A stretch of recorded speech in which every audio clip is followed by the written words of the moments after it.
আমাদের দেশের বাম রাম নাস্তিকরা, বাম রাম সেকুলার বুদ্ধিজীবীরা জামাতের ঘাড়ে পা দিয়ে মূলত তারা ইসলাম কোপানোর রাজনীতি করে।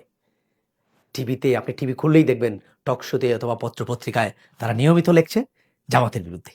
নিজে এক ওয়াক্ত নামাজ পড়ে না, সে বলে মওদুদির ইসলাম, সে বলে এটা মদিনার ইসলাম না, এটা জামাতের ইসলাম, এটা মওদুদির ইসলাম, এটা ভুল ইসলাম। আরে মিয়া, তুমি নিজে তো আল্লাহকে বিশ্বাস করো না, নামাজও পড়ো না, তুমি মওদুদির ভুল ধরার কে? আসলে মওদুদি ইসলাম বিরোধীদের কাছে মওদুদি সমস্যা না, জামাতও সমস্যা না।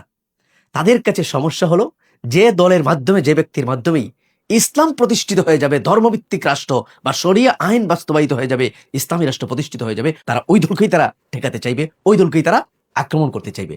সেটা আজকে জামাত ইসলাম বড় দল হিসেবে তারা আক্রমণ করছে, কারণ ওইটা যেহেতু ক্ষমতায় যাওয়ার সম্ভাবনা আছে, ক্ষমতায় যাওয়ার কাছাকাছি, এই জন্য আজকে জামাত, সেটা আগামীকালকে যদি খেলাফত হয়, জমিয়ত হয়, যে দলই ক্ষমতায় যাওয়ার কাছাকাছি, যাদের মাধ্যমে ইসলামের পুনর্জাগরণ হবে, ইসলামী রাষ্ট্র প্রতিষ্ঠা হওয়ার সম্ভাবনা দেখা দিবে, ওই দলকেই তারা আক্রমণ করবে। ৭১, ৭২, মওদুদি, জামাত, এগুলো ফালতু কথা।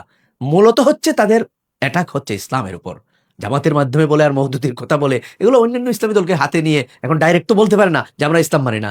এখন নানা ধরনের উসিলা খুঁজে, মওদুদির আকিদা খুঁজে। তুমি মওদুদির আকিদা ভুল ধরার কে? তোমার নিজের আকিদাই তো ঠিক নাই। তুমি জামাতের আকিদায় ভুল ধরার কে? জামাতের ইসলামের ভুল ধরার কে? তোমার নিজের ইসলামই তো ঠিক নাই। তুমি কি ইসলামিক স্কলার? কোনো আলেম যদি ইখতিলাফ করে, মওদুদির ভুল থাকতে পারে, থাকবে, উনি তো মানুষ। জামাতের ভুল আছে, খেলাফতের ভুল আছে, জমিয়তের ভুল আছে, সব ভুল আছে। আলেমরা যদি এই ভুল ধরে, তাইলে এটা ভিন্ন বিষয়। আলেমদের মধ্যে ইখতিলাফ আছে, ভিন্ন মত থাকতে পারে, ভুল একজন করতে পারে। জামাত ইসলামের ভুল থাকবে না, ওটা তো মানুষের সংগঠন। তো খেলাফতেরও ভুল থাকবে, জমিয়তের ভুল থাকবে। যেকোনো ইসলামী দলের মধ্যে যদি ভুল ভ্রান্তি থাকে, এটা আরেকজন আলেম যদি ইখতিলাফ করে দলিল ভিত্তিক পাবে, শরিয়ার উসুল অনুযায়ী এটা যদি ভুল ধরে, দিস ইজ অ্যাকসেপ্টেবল, এটা গ্রহণযোগ্য। কিন্তু তুমি নিজে তো এক ওয়াক্ত নামাজ পড়ো না, তুমি ইসলামী দলের ভুল ধরবা কে? তুমি চরমনের পীরের ভুল ধরার কে আসো? আর তুমি মওদুদের আকিদায় ভুল ধরার কে? ইসলামপন্থীদেরকে বুঝতে হবে যে ইসলামের দুশ্মনরা টিভি টকশোতে আসেই যে মওদুদির ইসলাম আর মদিনার ইসলাম এগুলো যখন তারা বলে, তারা কিন্তু আসলে মওদুদির বিরোধিতা করার জন্য বলে না, তারা ইসলামের পুনর্জাগরণ টেকানোর জন্য এই কথাগুলো বলে। অতএব কোনোভাবেই ওদের কথায়, ওদের সায় সা দেওয়া যাবে না, ওদের ষড়যন্ত্রে পা দেওয়া যাবে না।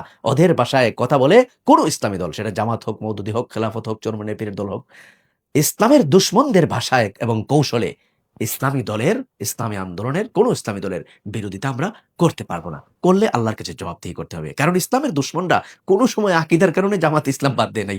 তাদের মূল টার্গেট হলো এটা ইসলামী দল। এই দল ক্ষমতায় গেলে শরিয়া কায়েম করে ফেলবে। তারা জামাতের মুখ থেকে এই কথা বের করতে চায় যে ওরা শরিয়া কায়েম করবে। করলেই তারা ধরবে যে শরিয়া মানে হলো জঙ্গি শাসন, পাকিস্তানি শাসন। এটা এই যুগে অচল। এরা দেশকে সাম্প্রদায়িক বানিয়ে দিবে, মৌলবাদী বানিয়ে দিবে। এই কথা, এইটাই হলো তাদের মূল কথা, যে জামাত এটা বললেই তারা ধরবে। তো তাদের মূল বাধা হচ্ছে, মূল সমস্যা হচ্ছে, মূল চুলকানি, মূল এলার্জি হচ্ছে শরিয়া। জামাত ইসলাম কায়েম করবে, শরিয়া কায়েম করবে, এটা তাদের সংবিধান আছে, এটা ইসলামী দল।